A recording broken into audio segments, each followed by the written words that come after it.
off the wall.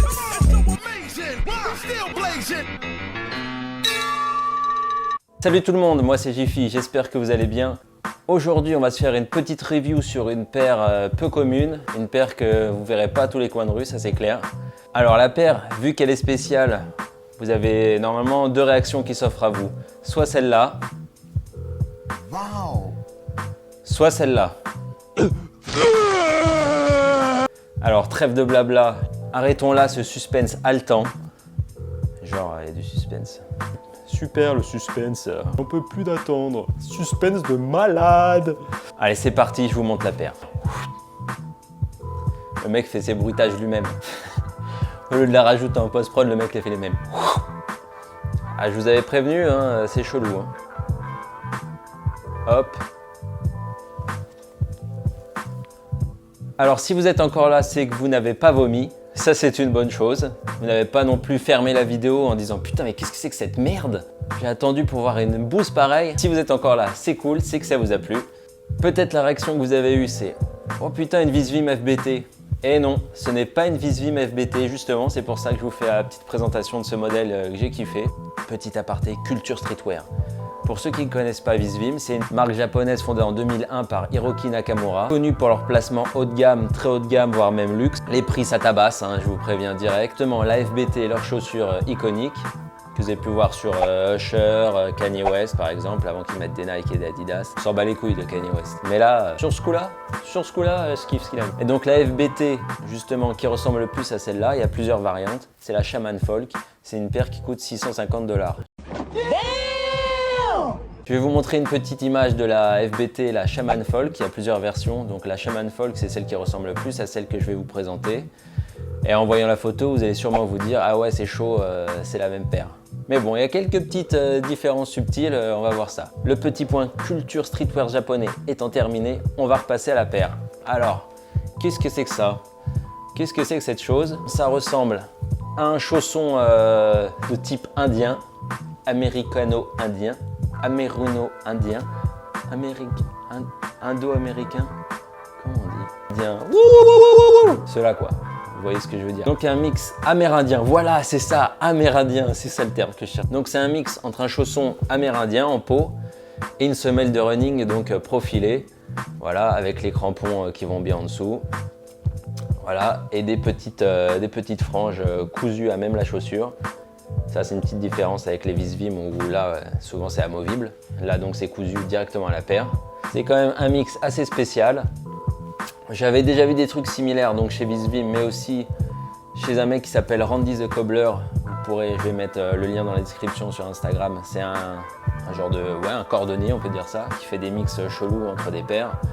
Et il avait mixé donc un chausson amérindien avec une semelle du Arrache par exemple et ça rendait vénère. Et quand je suis tombé là-dessus, je me suis dit putain mais ça ressemble vraiment à ça. Vas-y, je me la pécho. C'est parti. Alors si vous êtes intrigué par cette paire, c'est quelle marque? C'est ça.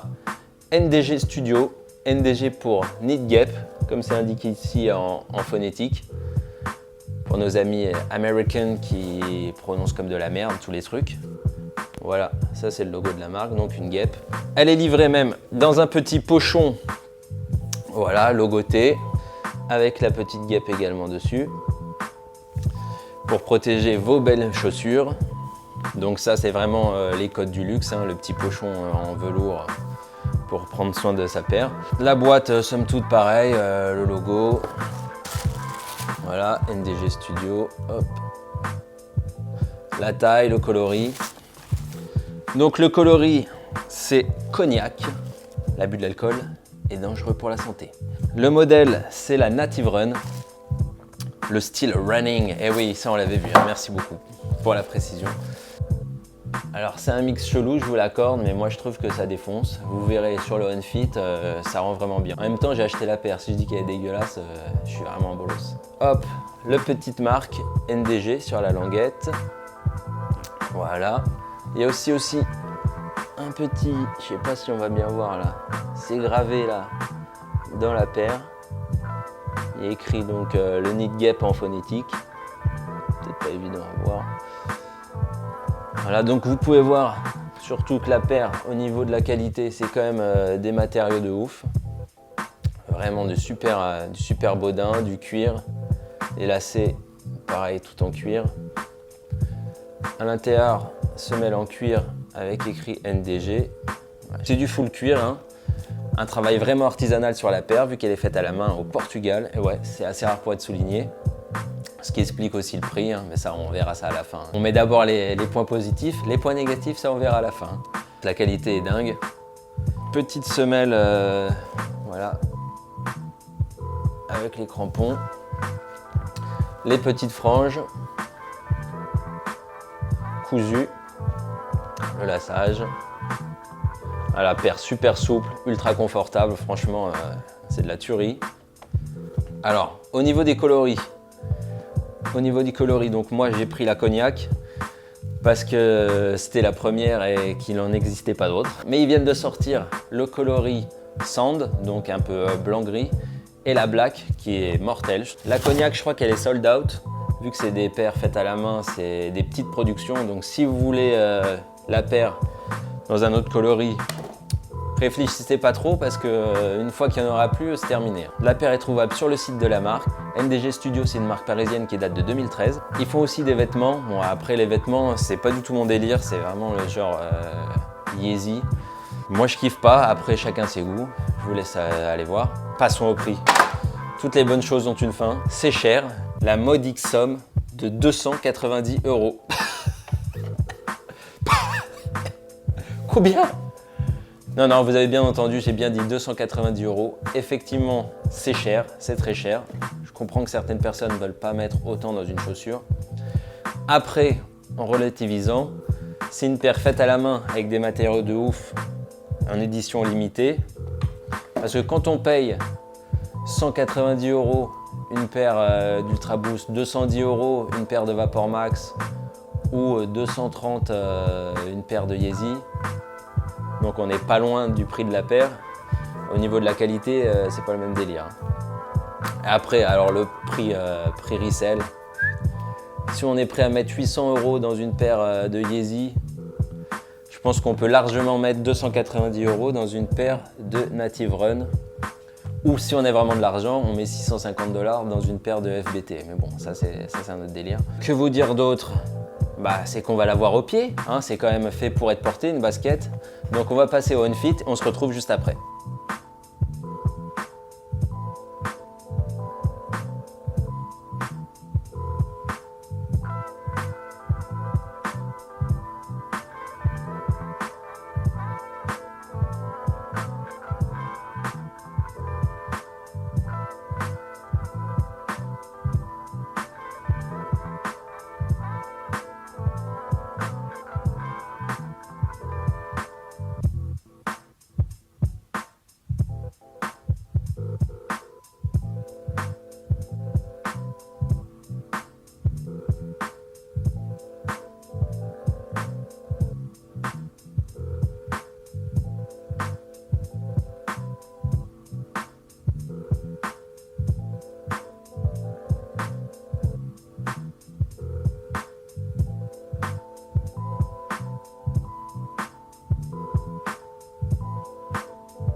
Voilà, j'espère que le on-fit vous a plu sur la petite paire de Native Run de chez NDG Studio. Je vous la remonte encore une fois. N'hésitez pas à laisser vos commentaires en dessous. Si vous avez bien aimé la vidéo, on va passer en mode gladiator direct. Bim, pouce en l'air si tu as aimé. Si tu n'as pas aimé, pouce en bas. Sur ce, c'est tout pour moi. Et surtout, n'oubliez pas, rock don't stock. Peace.